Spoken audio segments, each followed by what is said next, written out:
दोस्तों, काफी समय से एक वीडियो की रिक्वेस्ट आ रही थी कि हम हाजी मस्तान और श्री प्रकाश शुक्ला की उस कहानी को सुनाएं जो सोने की स्मगलिंग से जुड़ा हुआ है।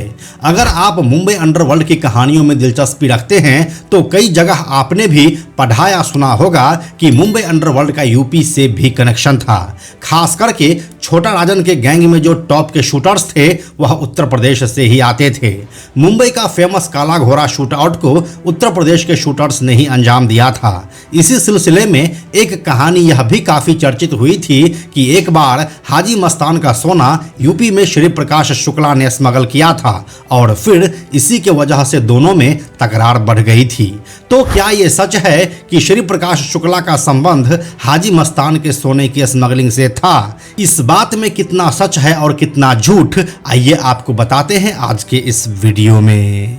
हेलो एंड नमस्कार, मेरा नाम है प्रशांत और आप देख रहे हैं बेजोड़जोड़ा.com का यूट्यूब चैनल। दोस्तों, इस बारे में तो हम सभी जानते हैं कि हाजी मस्तान 50 के दशक में बंबई शहर में आया था और वह वहां के डॉक पर कुली का काम करता था।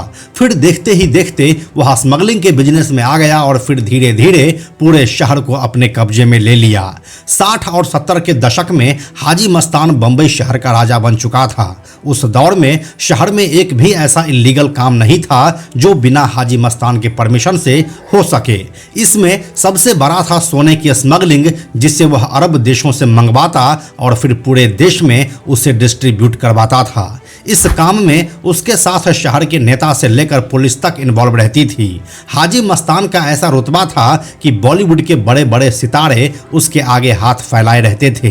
कुल मिलाकर बात यह थी कि उस समय के बम्बई शहर का पूरा सिस्टम हाईजैक हो चुका था और इसके पीछे एक ही शख्स था, हाजी मस्तान। अब चलिए आपको श्री प्रकाश शुक्ला के बारे में थोड़ा सा बता देते हैं। उत्तर प्रदेश में बिहार से सटे जिला गोरखपुर में एक गांव है मामखोर। यहाँ के एक टीचर के घर एक बच्चा पैदा हुआ जिसका नाम पड़ा श्री प्रकाश शुक्ला।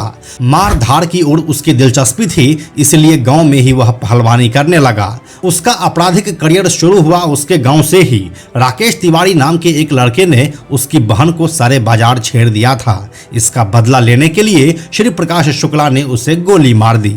उस समय उसकी उम्र कोई 19-20 साल की रही होगी। जब पुलिस उसके पीछे पड़ी तो राजनैतिक सह पाकर वह बचने के लिए बैंकॉक भाग गया। जब लौटा तो उसके दिमाग में सिर्फ क्राइम ही क्राइम चल रहा था।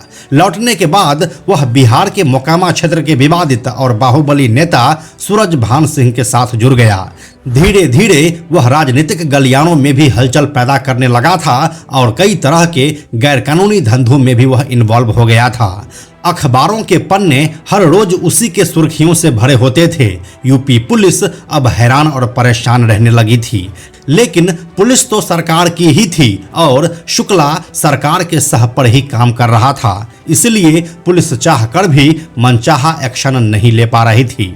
पुलिस को शुक्ला का नाम पता था, लेकिन उसकी कोई तस्वीर उसके पास नहीं थी। बिजनेसमैन से उगाही, किडनैपिंग, कत्ल, डकैती और पूरब से लेकर पश्चिम तक रेलवे के ठेके पर एक छत्रराज, बस यही उसका पेशा था। अब आ चुका था साल 1997, जब श्री प्रकाश शुक्ला ने यूपी पुलिस की सिरदर्दी को और ज्यादा बढ़ा दिया था। इसी साल उसने नेता और यूपी अंडरवर्ल्ड का हिस्सा रहे वीरेंद्र शाही को गोलियों से भून डाला।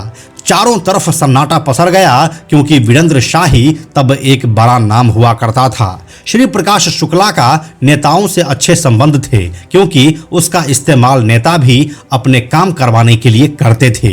इन्हीं चक्करों में अब उसका पॉलिटिकल एम्बिशन जाग गया। अब उसकी हिट लिस्ट में अगला नाम था यूपी के उस समय के कैबिनेट मंत्री हरिशंकर तिवारी का, जो गोरखपुर के चिल्लूपाड़ सीट से विधायक हुआ करते थे। अब श्री प्रकाश शुक्ला को वह विधानसभा की सीट चाहिए थी। 23-24 साल की उम्र का यह लड़का उस विधायक का कत्ल करना चाहता था जिसे 15 साल में चिल्लूपाड़ सीट से कोई हिला नहीं पाया था।